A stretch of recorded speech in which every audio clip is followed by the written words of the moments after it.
Bueno, buenas tardes, buenos días. Vamos a comenzar con la clase número 5 de teorías psicológicas. Esta es una clase en la que vamos a cerrar un poquito la unidad 3, pero no vamos a agregar nuevos contenidos. Voy a explicar un poquito mejor algunos de los temas que habíamos comenzado a ver la semana pasada y vamos a hacer una revisión preparándonos para el parcial que ya tenemos en poquitos días, ¿sí? Vamos a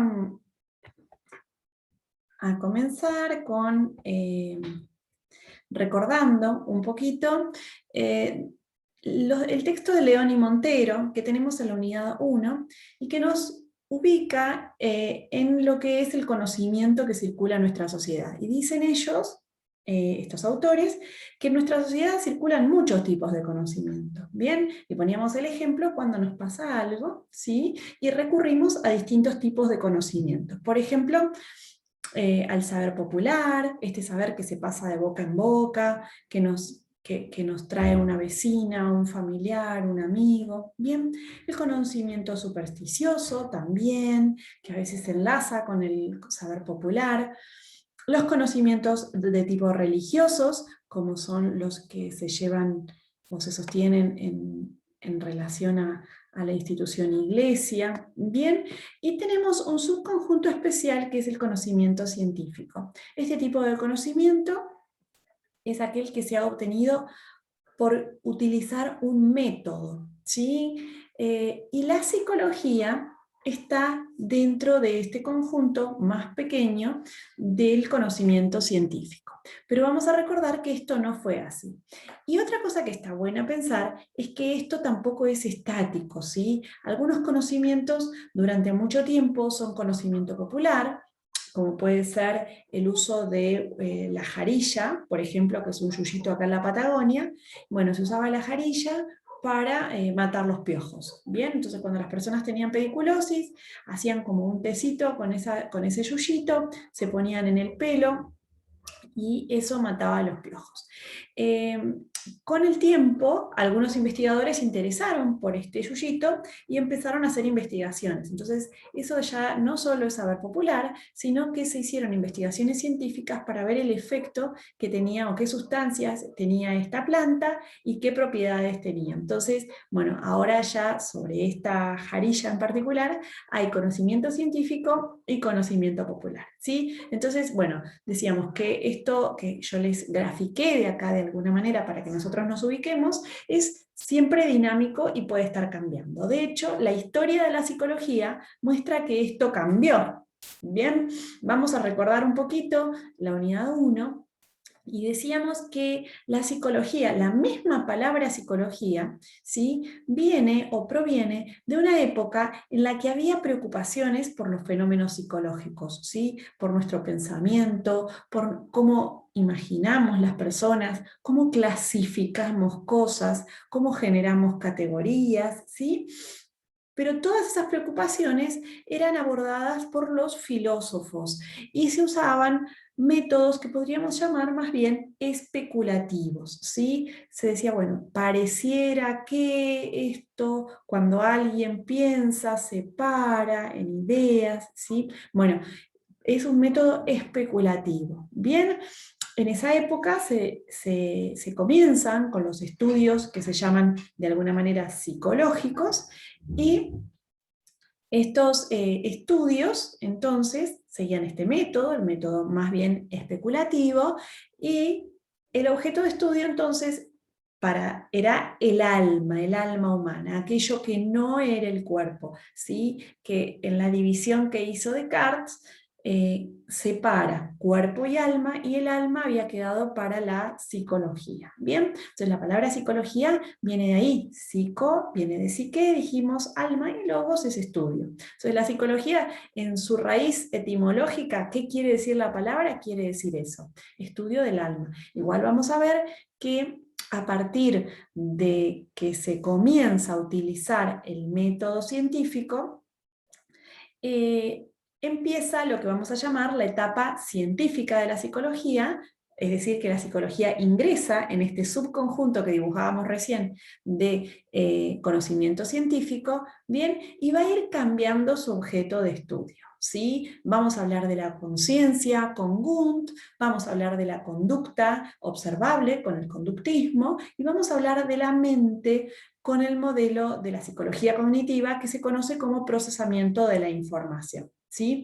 Todo esto, para que nos ubiquemos, ocurre desde la antigua Grecia, ¿sí?, hasta la actualidad. Bien, pero bueno, acá tenemos una línea temporal para que nos ubiquemos en el tiempo. Acá nos volvemos a ubicar y esta vez lo vamos a usar, vamos a hacer usando un mapa mundi, ¿bien? Y el inicio de la psicología como ciencia se ubica siempre a partir de que se fundó un laboratorio en la ciudad de Leipzig, Alemania, en 1879, ¿sí? Y esto ocurrió con un autor que se llama Wundt, ¿sí? Este autor va a fundar esa primera psicología que vamos ahora a repasar en un momento, pero va a ser criticado luego por Watson, que es un conductista, y el centro de atención va a dejar un poquito de ser Alemania, es decir, la teoría de Wundt luego empieza a decaer, y vamos a ver que se desplaza hacia los Estados Unidos.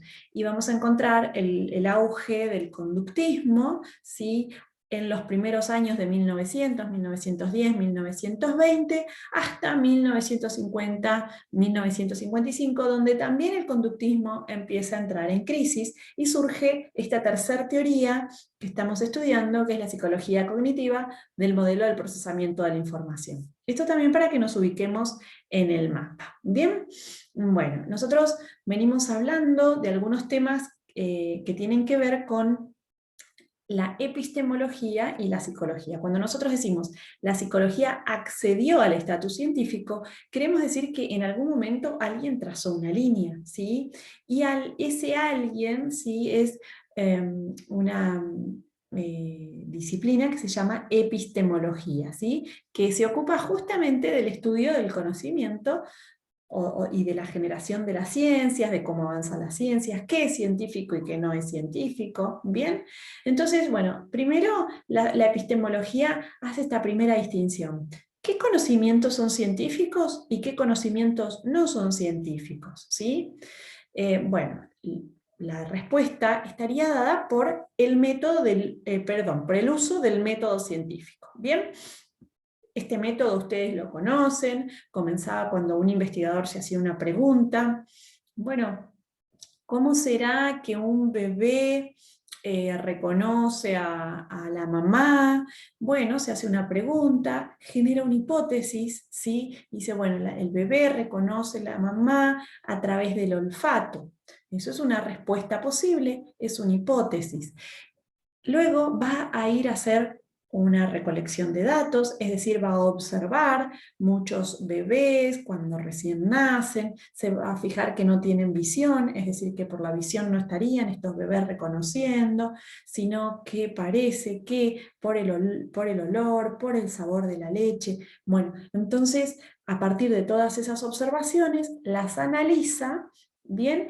Y va a poder o bien sostener su hipótesis o bien descartarla, ¿sí? Entonces, fíjense qué importante la idea de generar hipótesis, bien, que se generan, digamos, como una respuesta tentativa, no como una certeza, no como una seguridad de algo que yo ya sé, sino como una respuesta posible a esa pregunta que se hizo el investigador, ¿bien? Luego viene el momento de la recolección de datos, ¿sí?, en los que se observa, se experimenta, eso lo vamos a ver que puede cambiar según la teoría, y finalmente esa hipótesis se contrasta con esos datos y puede ser o que la hipótesis reciba apoyo y entonces, bueno, los investigadores dicen hay evidencia que permite sostener esta hipótesis o la descartan, ¿bien? Este método, con todos estos pasos que hemos estudiado y que ustedes ya recuerdan y saben, tiene dos características que también ubican León y Montero con mucha claridad. ¿Sí? Estas dos características son la sistematicidad y la replicabilidad. Bien, entonces, ¿qué significa ser sistemático? Bueno, sí, ser sistemático es que se siguen siempre estos pasos que yo les conté. Se genera una pregunta, luego se genera una hipótesis, luego se recolectan los datos, luego esos datos se analizan y finalmente se contrasta la hipótesis. Bien, estos pasos van a estar bien claritos, son bien establecidos y siempre van a seguir esta misma secuencia. No se alteran, ¿sí? Ni se cambian, ni se improvisa, ni nada por el estilo, sino que el método científico dice, bueno, cuando yo quiero generar un conocimiento que sea, ¿sí?, confiable, lo que tengo que hacer es seguir siempre estos mismos pasos. ¿Bien? La otra característica es la replicabilidad. La replicabilidad nos habla, ¿sí?, de que cuando un investigador hace algo, deja escrito cómo hizo esos pasos, ¿sí? Cuántos bebés observó, qué pruebas les hizo a esos bebés, bueno, todo, de manera tal que otro investigador pueda venir, pueda repetir los mismos pasos, y se supone que si sigue esos mismos pasos, va a llegar al mismo resultado. Es decir, el conocimiento científico es un conocimiento que se puede repetir. Esto no ocurre, digamos, de esta manera se genera un conocimiento en especial que se diferencia de los otros conocimientos que nombramos más temprano. Entonces, en el caso del conocimiento popular, en el caso del conocimiento religioso, no son sistemáticos y no son replicables. ¿Bien? Muchas veces, por ejemplo, yo le puedo decir a alguien bueno, no sé qué hacer porque me estoy sintiendo un poquito nerviosa por el examen, y me dicen, bueno, vos lo que tenés que hacer es tomar un té de manzanilla. Y yo le digo, ¿y será cierto lo del té de manzanilla? ¿Me va a ayudar? Me van a decir, a una amiga mía le ayudó un montón. Bueno, no está dicho cómo tomó el té la chica, si lo tomaba todos los días, si lo venía tomando desde un mes antes. Bueno, no está dicho cómo se hizo cómo se llegó a ese conocimiento. Lo único que sabemos es que la chica tomó y le funcionó. Y bueno, si yo quiero replicar, no sé exactamente cómo hacer porque tendría que hacer lo mismo que hizo la chica. Entonces, en el conocimiento popular, y lo mismo ocurre en el conocimiento religioso, no hay sistematicidad, no hay replicabilidad. Y lo mismo ocurre en otros tipos de conocimiento que también circulan en nuestra sociedad. Bien, tomando el método científico, la psicología entonces accedió, dijimos, al estatus científico y lo hizo imitando las ciencias naturales. ¿Sí? ¿Por qué imitaba? ¿Sí? Porque en ese momento se creía que las ciencias naturales eran el modelo de ciencia. Entonces muchas de las cosas que nosotros vamos a ver que hacen nuestros investigadores, lo estaban haciendo, ¿por qué? Porque querían poder estudiar los fenómenos mentales tal como se estudiaban los fenómenos de la biología, por ejemplo, o de la química, o de la física, bien, porque en ese momento esas ciencias eran muy valoradas y eran consideradas las ciencias. Entonces la psicología, que era una disciplina que estaba recién apareciendo, que era joven, se quería parecer a esas otras disciplinas, y por eso adquirió muchos de los supuestos que hoy también vamos a ir revisando. ¿Bien? Bueno, otra de las cuestiones que se pregunta la epistemología es si la ciencia progresa, ¿sí? Esto es un poco difícil porque en el sentido común nosotros decimos siempre que todo va para mejor, y a veces puede que algunas cosas no vayan para mejor, ¿sí? Entonces, bueno, acá la idea sería, ¿la ciencia progresa?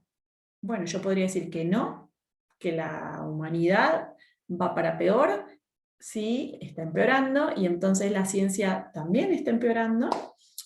Y por otro lado, yo podría decir que sí progresa, pero tendría que explicar cómo progresa. Bien, entonces yo podría tomar una opción un poco más corriente. Normalmente se dice, bueno, un investigador hace un poquito, otro investigador hace otro poquito, y así se va construyendo y se continúan los caminos, ¿sí? Bueno, fantástico. Esa historia es hermosa, pero la verdad es que parece que no ocurre así. O por lo menos, ¿sí? Esto es lo que nos dice este autor, que es un epistemólogo, que se llama Kuhn, ¿bien? Y que dice que la ciencia progresa, pero como una lucha de paradigmas rivales, ¿sí? Esto que yo les estoy contando, nosotros lo tenemos en el texto de Cortada de Cohan, Macbeth y Alonso, que lo tenemos en la unidad 3, ¿sí? Y de alguna manera lo hemos venido conversando, tal vez yo no lo había puesto en estos términos, pero bueno, vamos a aprovechar para decir, bueno, ¿qué es un paradigma? Bueno, un paradigma es un modelo de lo que se cree que es ciencia en un momento, ¿sí? De cómo se tienen que hacer las cosas, cómo se tienen que resolver los problemas. Entonces es como si en un momento en toda la comunidad científica se generara una misma idea de lo que es la ciencia, es como si unas ideas se pusieran de moda y todos los investigadores están de alguna manera de acuerdo en eso y trabajan de un modo, resuelven los problemas de un modo. Es como si fueran unos anteojos, también está esa analogía. Es como si fueran unos anteojos y todos los investigadores miran a través de esos anteojos, ¿sí? Pero bueno, ¿qué es un paradigma? Un modelo de ciencia. Y en realidad lo que dice Kuhn es que la ciencia, no solo la psicología, sino todas las ciencias, van a progresar por lucha de paradigmas. Es decir, es como si en un momento hubiera un grupo de investigadores que tienen unas ideas de cómo hacer las cosas, vienen otros investigadores y dicen, bueno, no, así no se hacen las cosas, discuten, se pelean, un paradigma cae, el otro emerge, y así siguen trabajando un tiempo hasta que aparece un nuevo paradigma que desplaza al anterior, etcétera, etcétera. ¿Sí? Bueno, estos autores de los que yo les estaba hablando recién, este texto de Cortada de Cohan, Macbeth y Alonso, van a decir que en la psicología, bueno, ya revisamos todo lo que tenía que ver con los antecedentes filosóficos que venían desde Platón, Aristóteles y Descartes. Se da el momento del nacimiento de la psicología y después van a hablar de dos revoluciones, ¿sí? A nivel de los paradigmas. Esas revoluciones tienen que ver primero con el paso del voluntarismo, que dijimos que se llama la teoría de Wundt, ¿sí? Al conductismo, y luego con la caída del conductismo hay una revolución por la cual emerge la psicología cognitiva o cognitivismo. ¿Bien? Vamos a volver a este momento fundacional y vamos a aprovechar a repasar un poquito sobre Wundt. ¿Sí? Bueno, Wundt entonces siempre aparece como el padre de la psicología, que generó ese primer laboratorio en Leipzig y que quería estudiar o decía que la psicología tenía que estudiar la conciencia. ¿Bien? Para estudiar la conciencia, la desarmaba en pequeños elementos, ¿sí? Y esos elementos eran las sensaciones, los sentimientos y las imágenes. Estos elementos más simples, él decía, bueno, luego hay que ver cómo se asocian. Bien, Wundt hizo algo muy interesante, que es hablar también de la psicología de los pueblos, y él, o folk psychology, y él pensaba que teníamos que estudiar también la cultura, ¿bien? Sin embargo, esa parte de su teoría sí la dejó para más adelante y lamentablemente hay muy poquito desarrollo de eso, ¿sí? La mayoría del tiempo él se dedicó a estudiar la conciencia, ¿bien? Es como si él hubiera dicho, bueno, voy a estudiar dos cosas, y se dedicó a estudiar la conciencia y la descompuso en pequeños elementos. ¿Bien? El método que usó para estudiar la conciencia es la introspección, que ya hemos hablado un poquito y hemos visto ejemplos, bien, que tenía que ver, que por ahí era un método que se venía usando en la filosofía, pero se venía usando de una manera más especulativa, ¿sí? Él hace un cambio y habla de la introspección experimental. Toma un enfoque que podríamos decir es empírico, ¿bien? Es propio de las ciencias naturales.